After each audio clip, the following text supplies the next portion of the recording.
Okay, good morning. Welcome everyone. Thank you so much for being here. Really, really appreciate it. We do have the Zoom option as well, so Liliana, our faces, is helping with that. It will also be recorded and then sent to you through Parent Square. So if you missed anything, or you have other parents that missed it and they want to go back and view it, not that you have to or anything. I'm not giving you homework. But if you'd like to, that's always an option as well. So I am your principal. My name is Seema Sidhu. I'm proud principal of Kennedy High School. Just a little background, I was here for the last 4.5 years as an assistant principal. I grew up in Cerritos, which is our neighbor, and so I'm very familiar with the area. I myself went to Whitney High School and then continued on with my educational path in Southern California. So I love Southern California. It's a great place to be. Love Kennedy High School. It is truly, truly a wonderful school and a very strong school. And I really hope that your students and you have a great experience while you're here. Okay. Before I get into the presentation, I do have our school resource officer, Officer Wilson, here. He's going to share a few words with you, some important info, and then I'll dive into the presentation. But I just wanted to honor his time as well and hand it over to Officer Wilson. Thank you. Good morning. I wasn't planning on speaking today, but I want to introduce myself. Officer Wilson. I'm the school resource officer at 5 schools here in La Palma. So you have the high school and middle school, which are my priorities for the Anaheim School District. And you also have Miller School, Los Coyotes, and Luther. So those are 2 other school districts, which you have Cypress and also Centralia School District. Primary focus is to keep our kids safe. I'm sure you're well aware of the Uvalde incident and pros and cons, mostly cons of how that transpired. It left a bitter taste, not only in parents' mouth, but also as law enforcement officers, because we react a lot different here in California. Our training is far superior to a lot of different states here in the United States. There's no question about how that incident went down, that we would be treating that different. We go in, we know that we go in, and there's no hesitation whatsoever to keep all the kids safe. I won't get too far into the tactical part of that incident, but I just want to let you guys know that we are in the process of teaching the staff a non-tactical way of training for an active shooter situation. So what I mean by non-tactical is there won't be any live simulations or any kind of shooting or anything like that, or simulation of that. We want to let staff at Kennedy, the teachers, and everybody know how they should react in the event of an active shooter, so that when law enforcement shows up, they know what to do. And we're in the process of presenting it to the school. I haven't even talked to Dr. Sidhu yet about that training, but it's going to be coming up soon. I'm going to be meeting with the Department of Homeland Security.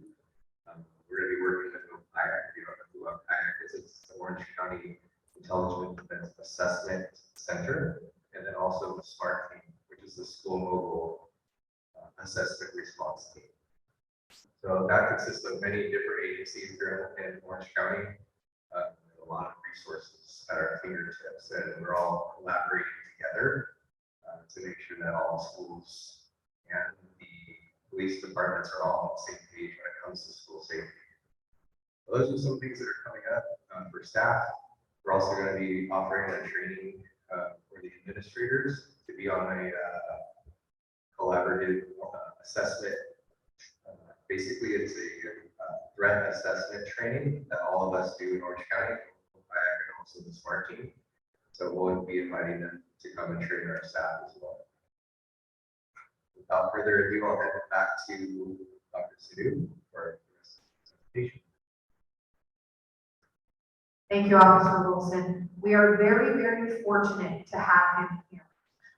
He is truly an asset to Kennedy High School and our community. He has an office here on campus as well.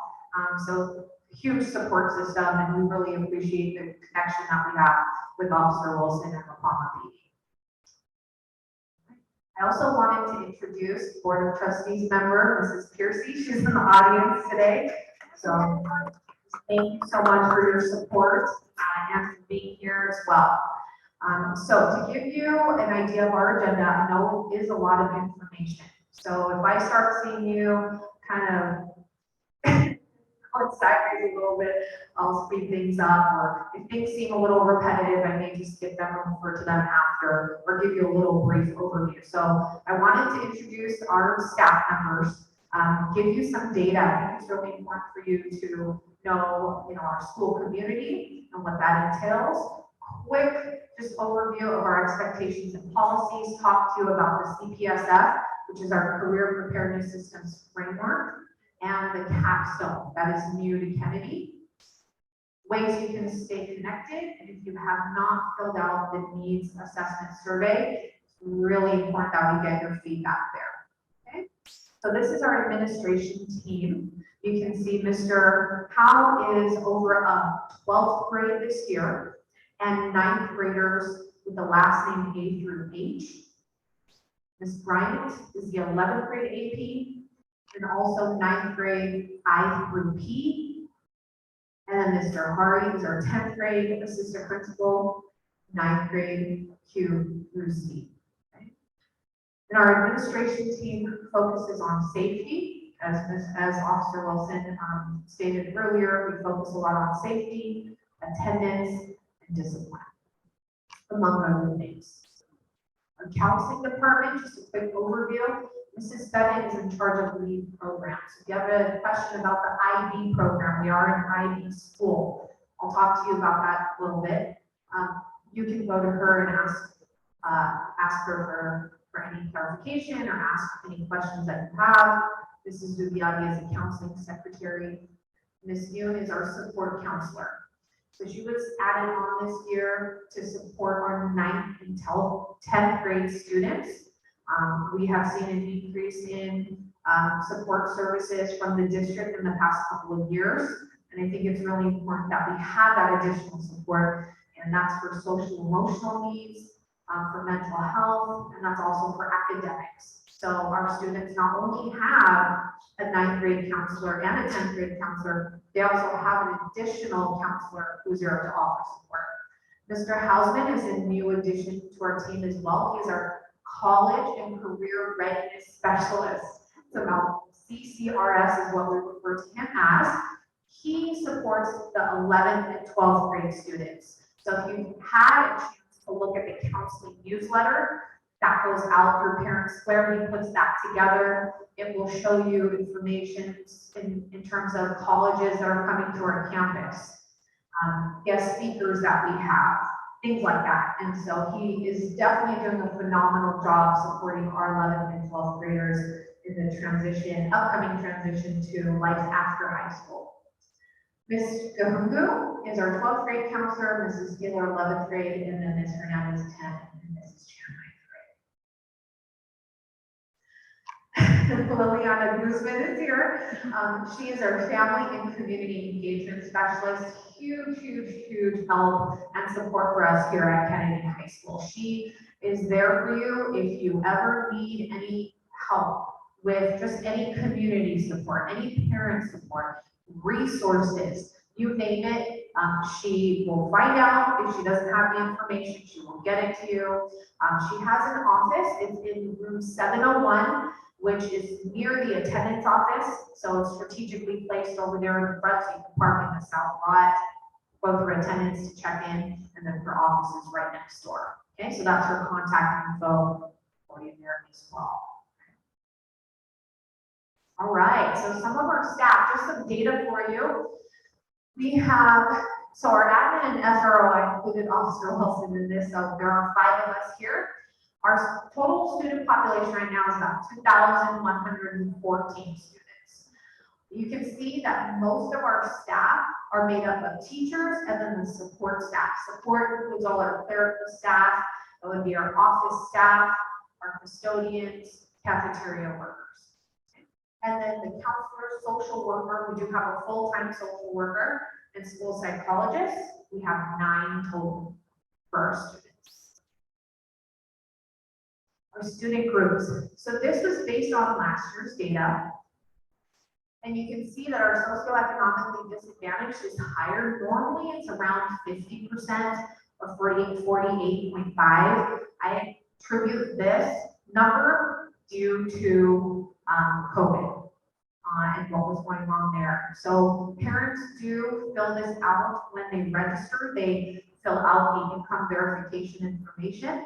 And so as the year progresses, we'll get some more updates. So at another coffee with the principal, if I show you these numbers, they may change. So this is based again on last year. Students with disabilities is 10.7%. Last year, homeless was 0, foster youth was 0.6, and our English learners 5.9%. We do have a smaller English learner population in the district, and English learners means that students are still learning English, and so English is your second language. Okay. We are a very diverse school, and the total languages that students speak, right? And that's just across the board. There are 23 identified languages, 23. So I didn't want to show you all of them on here. I just looked at the numbers and chose the top 4. So you can take a look at the languages that are spoken. So all of this information is really important for me to know and for us to know as a community in terms of how we can support our students and ensure that all of our students are learning, they're growing, and that we are appreciating this diversity and what our students and our families come with. So that's just some information there. This is one of my favorite things to look at is how involved and engaged our students, our parents, and our staff are. Already, we've had quite a few events. One of my favorite ones to go to is the band potluck. I don't have some band parents here, but there were about 500 students, parents, a few staff members here that happens before school year, the school year starts, and it happens at Kennedy High School. So 500 on campus. 500 were counted about, this is approximation, at our first varsity football game.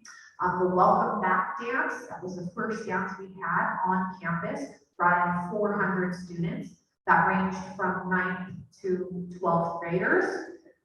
And then parent orientation, we had about 325, new student orientation. It's mainly for our freshman students that happened before school started, brought in about 250 students. You can kind of see our engagement rate right now, and I hope that that continues to grow throughout this school year. Before I go on, does anyone have any questions? Any just questions about the information I shared?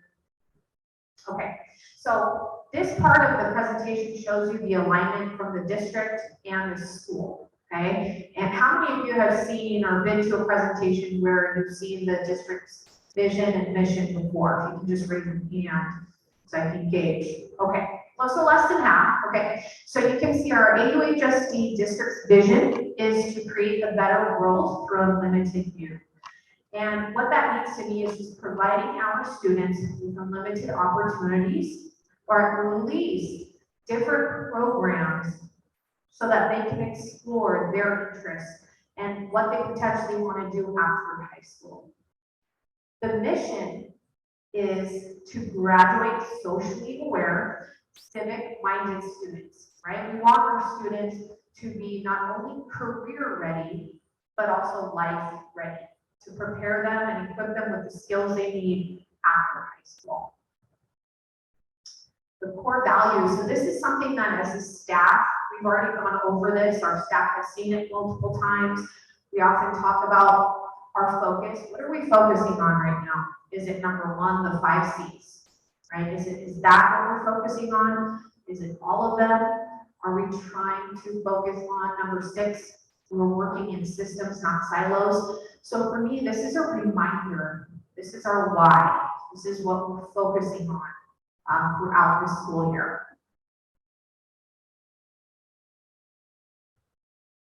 And then that brings us to Kennedy, right? So as you can see, if you parked in the south lot, you can see the words engage, educate, empower in green across the main entrance.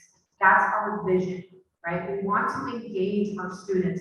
We want our students to be well aware of what's going on at school, but also in the global community. We want them to be compassionate. We want them to have empathy. If you walk across our campus on any given day, I cannot tell you how many students I'll talk to or say hello to that are kind, that are respectful. It's the majority, right? We're not perfect. we love our teenagers, right? But no one's perfect. And so of course we have our issues just like any other school. But that's one thing I think that sets us apart is our culture at Kennedy and that pride that we have. Our education, right? We want to educate our students in a rigorous and diverse curriculum that fosters those biases, that critical thinking, their ability to communicate, right? Their ability to collaborate and work with others. And then empower students to really, really hone in on critical thinking skills, right? So that they can be competitive in life after high school again. You'll probably hear me say that a lot. That's really the goal, right? Whether they want to start working, and I love seeing our kids in the community, whether it's at In-N-Out, right, or Yogurt Land, or Tutti Frutti, or wherever they're working, Chick-fil-A. But it's really to help them and support them in their life pursuits. The CPSF framework, okay, is a big deal. And what this provides us with is an overview of how we're preparing our students for the world of work. Okay, so you'll see in the presentation that I focus on career success, but then also college success, right? We want to have that support for our students because some of them, they're already working right now, right? They're going to continue that journey after high school. And then some of our students want to go straight to a four-year university, or they're going to go to Cypress College or Fullerton College after high school. So how do we support them, right? How do we prepare them for that? So there are three focuses here: voice and purpose, okay? Really helping our students, empowering them, right? Developing their voice, their identity, who they are, their backgrounds, to be proud of that and proud of where they come from. The 21st century skills are the soft skills, like the 5 C's that we talked about. And then the technical skills or the hard skills, the critical thinking skills they need.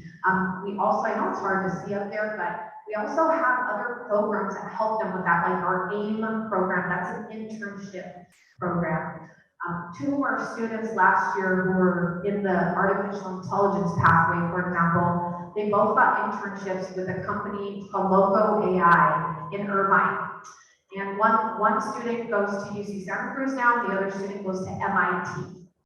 And they gave us feedback and told us how amazing it was to have that real world experience. They literally were at Kennedy all day taking classes, and then they would go out to Irvine and get that real world application, that hands-on experience. They were given a project to do, and so then they ended up doing that and finished their internship there.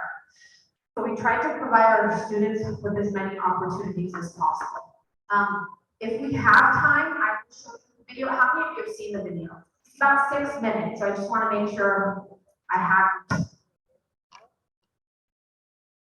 Hello? Okay, sorry, sometimes I'll not let me speak loud.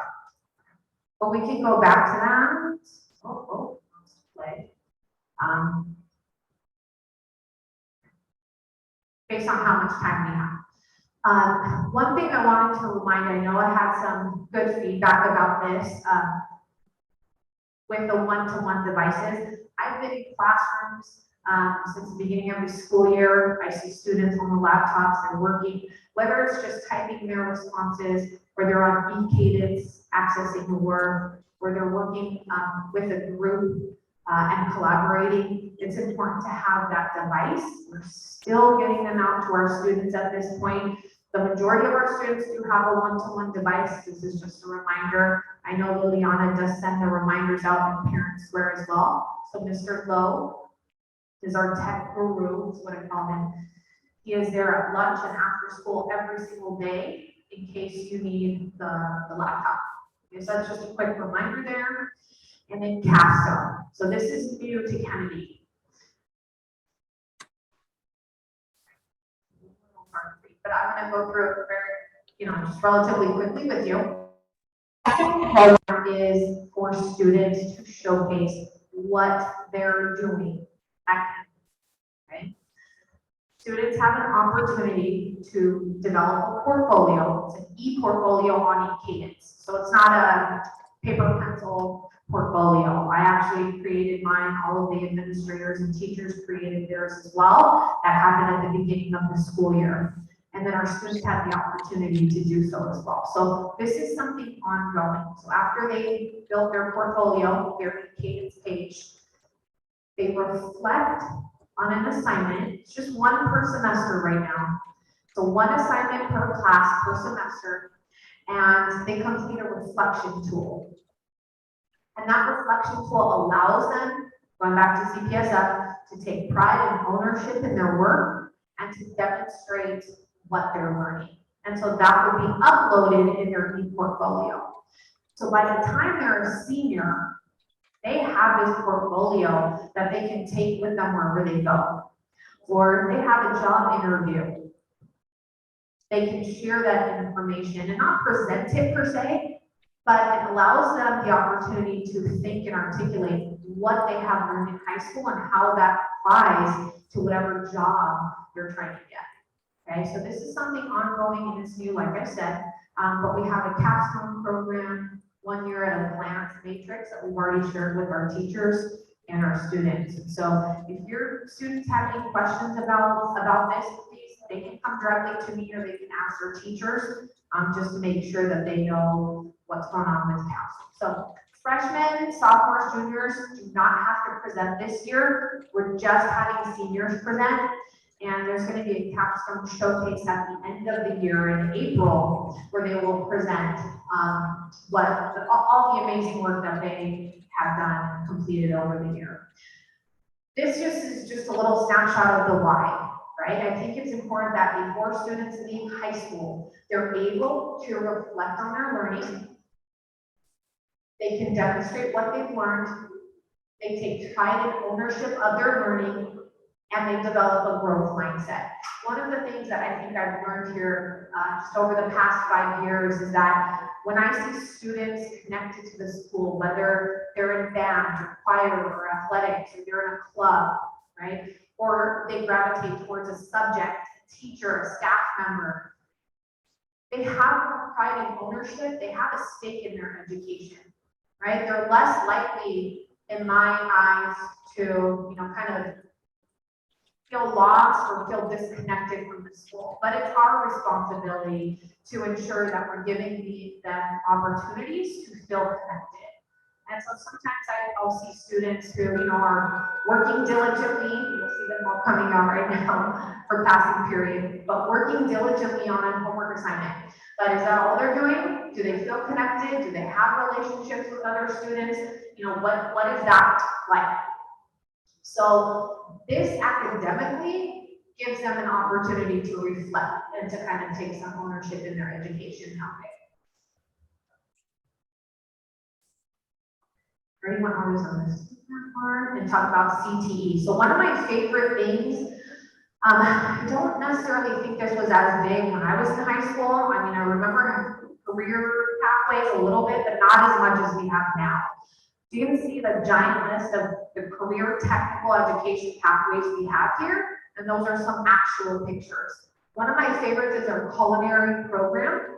Our students take culinary 1, right, which is a cooking class, and then culinary 2 to finish off the program. That is really a flower made of cupcakes in the center there, made by a student, not a parent, hopefully not a parent. And the bottom left picture, those are also cupcakes, but that's all fondant right there with the cupcakes and with the sushi pieces on top. I mean, just the creativity, and there's a zillion pictures I could have chosen, but the creativity that our students have is just amazing. Some of the pictures, you have JROTC up there, medical careers, that is actually a student Practicing, they do practice with supervision on each other in terms of drawing blood. Okay, they do that type of work, but it is under supervision. I know that sounds scary, but we've seen it as we go through the classroom. So they really get that hands-on work. That's the Future Business Leaders of America. Mr. Gazinski is the club advisor for that. He's also a teacher here. It's a great program. Again, Future Business Leaders of America. So you can, if you have these conversations with your kids, and you know your student is business savvy or kind of business minded, ask them if they've heard of that. And if not, definitely let me know so I can get them connected. But that is an example of like our club rush, for example. We had our clubs out there. So sometimes students kind of are like, oh, it's too many people, or I don't want to go sign up right now. Have them ask the counselor or a teacher or an administrator how to get involved with clubs, and we can help them with that. The pictures in the middle left is a student on a 3D printer laser cutter machine. That's part of our artificial intelligence pathway. And then the top middle picture is also a picture of coding. So if you walk into engineering 1 or 2, or the computer science class that we have, classes that we have, you will see students coding. They're learning how to code. I'm going to talk to you about that right now. So one of the things that's relatively new, it's our artificial intelligence career technical education pathway. So students take engineering 1 and 2, and or computer science, and then the application development class. So they are literally learning how to code and then how to build machines. Okay, whether it's robots, whether it is any type of devices. That's really focused on mainly the engineering jobs and certain engineering jobs like electrical engineering, I would say, and then computer science or data analytics, for example. And I put the salary ranges up there so you can see it. I mean, that is what we're trying to help our students achieve, right, out of high school. They get hands-on skill development in coding, like I said, robotics and machine learning. Okay?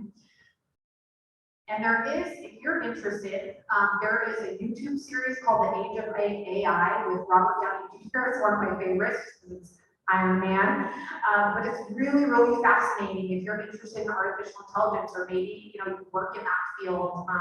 I mean, it is just fascinating how fast and how rapidly technology is growing. It's not going to go away. It's not going to slow down, right? It's only going to get bigger and better. And so I think this pathway, if your students are interested in that type of math, science, then this is something that they should look into for the coming years. And how do they sign up? It's literally they can talk to their counselor about it and get signed up for those classes. So I do have another video. Technology.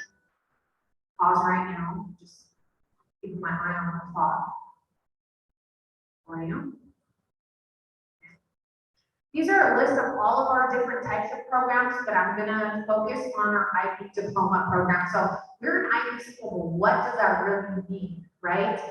What does that entail? We do get a lot of questions about it. So this is just a summary, okay? For me, since I've been here, what I see in our students is it does prepare them for that 4-year university. I'm going to show you an example on the next slide of a few of our students and where they're attending school. We get letters from our students too, in terms of how the program has prepared them when they're in college. And so I'm going to share a little bit about that with you. Students are enrolled in prep classes in 9th and 10th grade. Those are going to be honors classes. And then as juniors and seniors, they take AP and IB classes. They're focused on IB curriculum, okay? It is a very, very, I would say, intense and a lot of critical thinking, a lot of writing, presentations. I mean, it is education on another level. It does develop habits of mind needed for college success, university level research and writing. So I had a student, Joanna Kim, share that she felt she was prepared. She's at UCLA now. that the IB program prepared her because she was used to writing 20 pages, 25 pages. And so that is just a little example of how this particular program prepares our students. So you saw the CTE career technical, right? That's one way, sorry about that. That's one way to be involved, right? And then you have this program as well. So again, going back to that unlimited view, limited possibilities. Here's something else that our students can focus on. I try to incorporate some of the schools that our students have been accepted to and that have attended or are attending. 3 examples, this is just from the previous year, our graduates from this past year. Joanna Kim is at UCLA, she's a pre-med neuroscience major. Alvaro Uribe, he's attending Brown University, pre-med major who wants to be a surgeon. And then Alasia Stone, she is at MIT and she is majoring in computer science. So just an example that our students that are normally in this program are focused on that 4-year university path and focusing on jobs, that have to do with law or the sciences, something like that. So hopefully that helps kind of give you a little bit more perspective on the IB program and how it prepares students. Okay. I think this is super important for parents to know. What types of supports do we have and who do I contact, right? We get questions about that sometimes. So your teachers are going to be the first point of contact if there's an academic issue, grade book issue, oh, my kid's missing all these assignments, what's going on, parent-teacher conferences, some minor classroom behaviors, and then obviously that student-teacher relationship is important.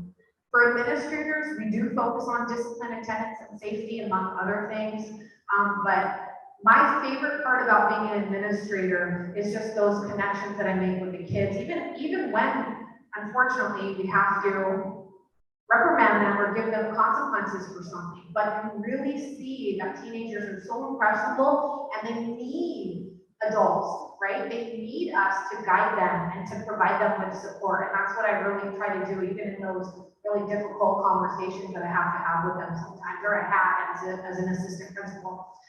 But they know, they see us, and they know that we're there to support them. Counselors do quite a bit. They're there for social emotional support. Sometimes I'll walk into the counseling office, and there's a kid in tears, just, for whatever reason, and they're sitting with the counselor, they're taking their time. Counselor can help regulate, kind of bring them back a little bit, regulate their emotional state before sending them back to class. So counselors are a huge support system for our students. Graduation status, they keep track of that. They are in charge of student schedule, so if there's an issue, your counselor would be your first point of contact. Minor conflict management with students, they do help with that.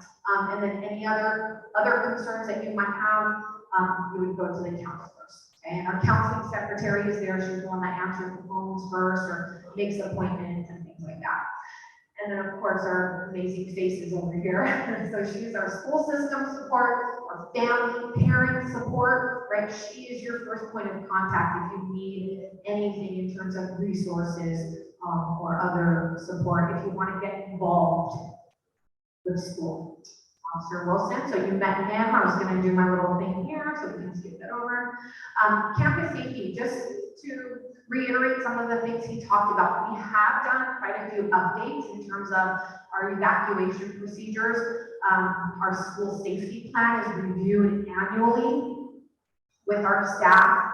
We have a few parents involved on that school safety committee. There is in October, that's what I wanted to talk about. We're going to have several practice drills in October with our students so that they are well prepared for, there's an evacuation. And what do I do if there's a lockdown? Okay? And it's not to scare them, it's really to make them informed and to be ready so that they know what to do and that we can account for all of our students. Okay? So just some things that we tightened up this year in terms of safety.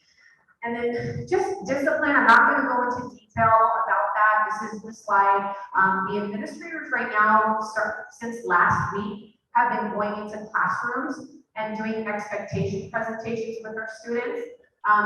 on these policies. So cell phone policy, for example, you know, passing period, you want to use your phone before school, during lunch, after school, go for it, right? Knock yourself out, it's totally okay. Even in classrooms, I walk through classrooms, it's really up to the teacher. For the most part, we don't want students on cell phones just because of that distraction factor. I have TAs, for example, in my office, and they're just, you know, if I don't have anything for them to do, they're scrolling on their Insta or Snapchat or TikTok or whatever. So we're just being mindful of that. And then of course, we're collecting data to see, okay, how did our students do? Did the cell phone policy change anything? You know, did it improve anything? So we'll take a look at that throughout the school year and then adjust as needed. Tardies and truancy. So when we look at our data and we look at discipline, for example, tardies and attendance is our number one. Okay, but I would take that. I mean, that speaks volumes in terms of it's not fighting, for example, it's not drug use among our students, for example. So attendance is a big deal. We want our students to be here, but I also want you to know that we address it and that's our number one issue, aside from the many other issues that, can be a part of the high school experience. Focus on safety, like I've talked about already, and then dress code. I was talking to Mrs. Piercy, we were kind of going down memory lane and talking about how things have changed over the years. Maybe when you were in high school, what it was like then versus now. When I talk to our students about dress code, I really try to emphasize, just bring a little bit of that professionalism, just dress for success. We're at school, just try to dress for success. So I kind of look at it that way. I know it's hot, especially. And I know I've been to the stores, I talk to the kids, I see the crop tops, I see the jeans, I see the shorts. But it's important to just kind of focus on dressing for success. And that's the best way, I kind of tell my students, we're here at school, we're here to learn, let's focus on that. I don't make it a big deal with them because then they'll start kind of being combative or giving me attitude and being sassy. And so I'm like, it's okay, let's have a conversation though. And I know, I watched Miss Brown's presentation over at school down the street. And this issue's everywhere. You go in any community, any city, you see the same type of dress, you see the same issues, but it's really just, let's focus on our education, let's focus on being successful. And that's really kind of what it comes down to. Not to say that they can't be successful, but it's important, you're raising your hand and your top's going up or whatever, kind of funny things are happening. Or Ms. Piercy and I were talking about when you're sitting on the chair, and then you're wearing shorts, and so what's going on? And then another student comes in and sits in the same seat, and especially with the heat, it's sticky and germy, and we don't have time to clean off the seat. So just little things like that. I think comfort is important, but I think kind of bringing that professionalism to school is equally as important. Gone are the days that, right, we were talking about the skirts, they have to be down to here. Boys would wear ties, right, and dress shirts to school, so clearly I don't think that's ever going to make a comeback, but we can just, kind of focus on professionalism. I think we're good. Okay. Kennedy Athletics, we have a wide variety of sports here, so I just put them into categories. You have your fall sports, winter and spring sports. And so we have two athletic directors here, Mr. Wang and Mr. Jankowski. Their email address is above, so you can email them directly, or again, students can go to the counselor if they're like, oh, I'm interested in this sport, or ask their teacher, or they can ask an administrator if they need any help with joining the sport. Okay? But it's a great way to get involved and to do something if you're interested in it. And it's also fun to just watch them play. And they really, really enjoy it. And they enjoy seeing support. AUHSD activities and organizations. So some of the activities we have throughout the year, we added 2 dances that are at home, that are cheaper for our students. That was some of the feedback we got from them. Like, these dances are really expensive. Is there anything you guys can do? So we said, sure. So we already have the welcome back dance. We'll have another dance on campus as well after that. But it's really trying to get our students more involved and have fun. We're there. I see Miss Bryant in the back. She's one of the APs. She's just coming to say hi. But we're at the dances. We supervise, have security, so it's safe for them. But just the look on their faces when they're dancing and just hanging out with friends, it's really great for them to be involved in that sense. We have lunchtime events sometimes. During ASB Spirit Week, students are kind of having contests or playing games on campus. Class socials, dances. Again, like I said, we have 6 total this year. We already had Club Rush first semester, but if your student did get an opportunity for whatever reason to sign up, please have them come see me, or again, a teacher or a counselor. We're going to have Club Rush second semester as well, but if they still want to get involved, it's never too late to get involved. And another thing about our clubs, if you watch the daily bulletin, you're actually able to watch it through YouTube. You can see how many clubs are putting advertisements up when they're meeting, if they're offering any community service activities, any community service opportunities, so that the students can get their hours, because they do have to complete those 40 hours by their senior year, right? We don't want them to do it all at the last minute, although we know that happens. There are multiple opportunities throughout the year to do that. Just a whole list of the clubs. I'm not going to read through that, just kind of showing you How embarrassing. on you. Obviously not. Yeah, from you. Parent involvement. So like I said before, we have, we have a wide variety of opportunities for parents to get involved. Liliana is our go-to for that. So if you want to get involved, or you missed something for the Sunday message, the Sunday announcement, why didn't you do we're this? not on Instagram, that's okay, right? That's why we have her here. I'll go back. He gave me his card. So Galore is his last name, not the building. Talking with the principal, Oh. parent learning loss are having those. I've been here before. Yeah, I think they had to be a 6 foot tall. Huge support for our students, families, I and think staff. they could care. I was here with Dad. We ate at the breakfast place because they're savers.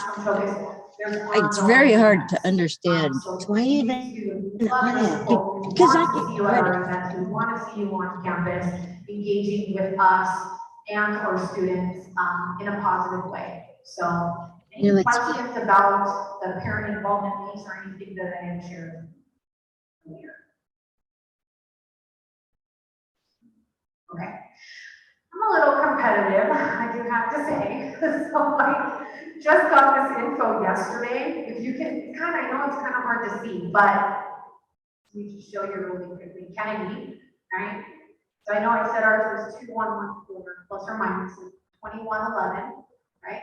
Completed surveys is our parents who completed the survey, 663. So we're at 31.41. Okay, compare it to the other schools.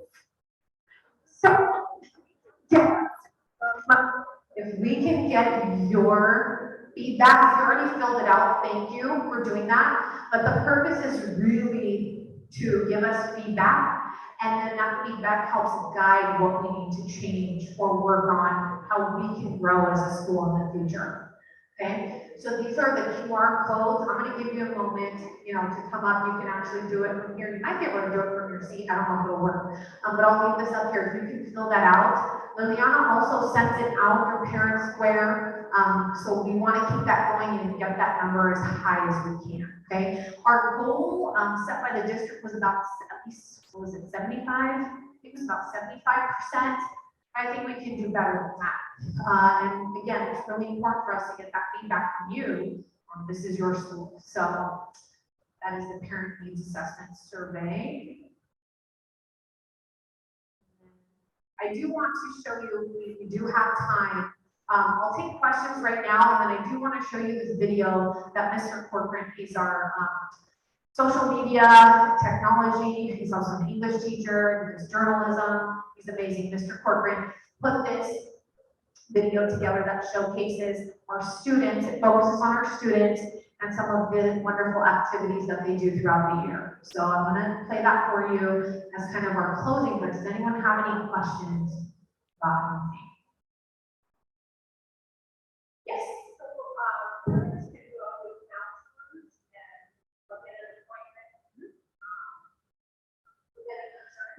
Yes, you can. And the best way I would say to do that, you can email them. They get a lot of, they do receive a lot of emails, so they try to get back to you within that 24 hours, at least 48 hours it may take them.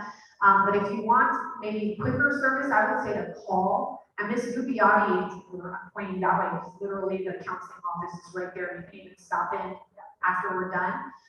She's there to help and she answers the phone calls, you know, and so she's there to help. Yeah, any concerns that you have, you can go to counselors for that. Yes. There's a question in the chat. What about birthdays? Can we celebrate inside the school? Oh boy, okay. Okay, the question is, what about birthdays? I love birthdays. Can we celebrate them at school?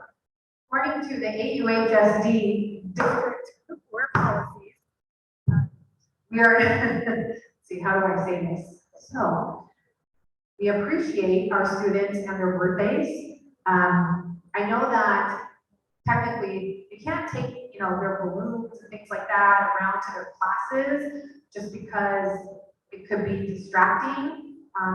But I know that, I'll put it this way, I know that our students have birthdays because I will see them with flowers or, you know, items that they're carrying around with them. So I know that was a really roundabout way to answer that question, but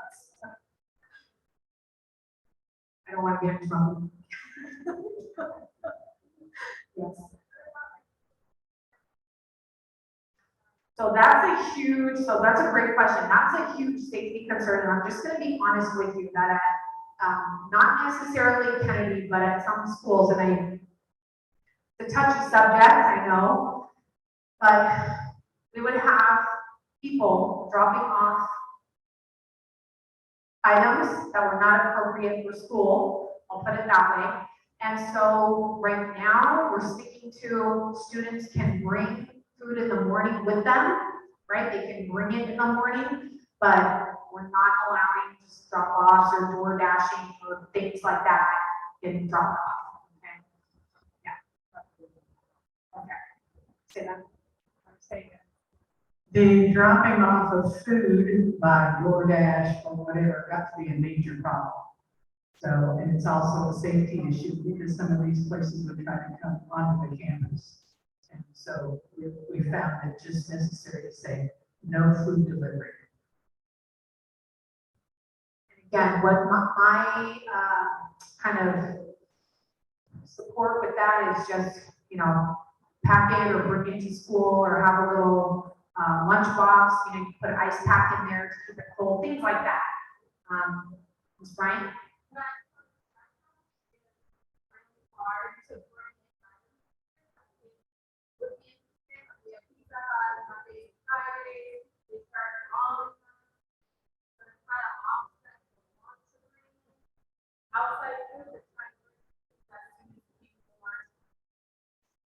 So if you didn't hear that in the Zoom, again, our cafeteria workers are trying to bring in food that students would like. So Pizza Hut on Mondays and Fridays, they started ramen. They're trying to start new things there. We do have carts now.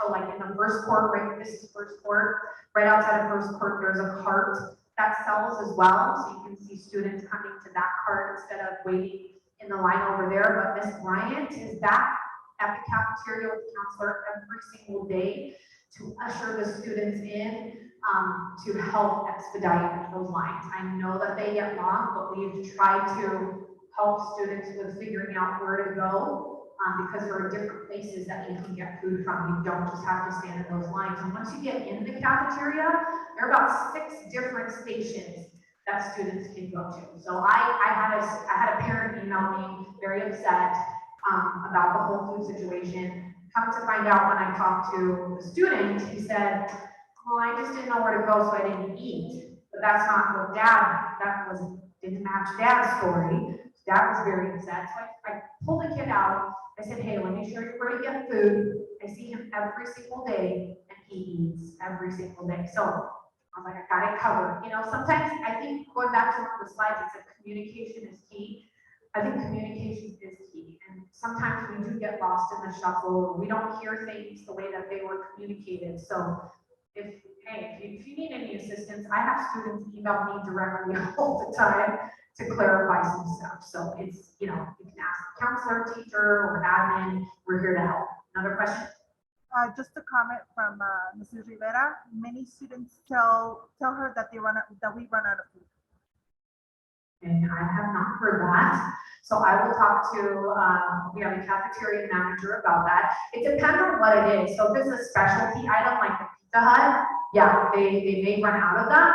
We actually have a lot of extra. We also serve breakfast. So even if students don't eat it right away, I was in Miss Rosenberg's class the other day, you know, students had snacks with them. They can grab snacks from the cafeteria as well. They have smoothies, all sorts of breakfast items. They started pancakes with sausage, I think something else. So there's a lot of different options for them, and it's dead in the morning. So even if students don't eat per se right then and there, I would have them take some snacks with them that they can eat with them. So that's also an option. Yes. No, yeah, it's definitely a variety. And so some, you know, they have something, they try to have something for everyone, especially if it's vegetarian or non-vegetarian or whatever dietary restraints we have.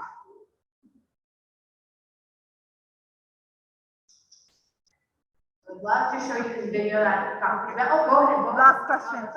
Do you count the amount food prepared? I actually asked Leah for that. Oh, sorry, repeat the question. So it was, Do we have a count of how much food is being prepared? yes. Do we have a count of how much food is being prepared?